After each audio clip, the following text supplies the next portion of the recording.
Makan gorengan, apalagi ketika berbuka puasa dan juga minum es, bisa menjadi pemicu sakit tenggorokan dan juga batuk. Kita perlu menjaga pola makan dan juga mengatasinya. Aku butuh sirup obat batuk untuk mengatasinya.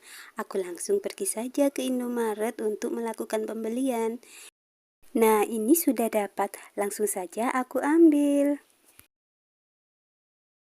Jangan lupa melakukan pembayaran ke kasir ya. Untuk harganya masih terjangkau, jadi aman di kantong.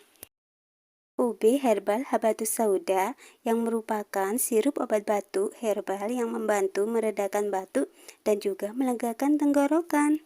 Obat herbal ini aman, 100% dari herbal alami.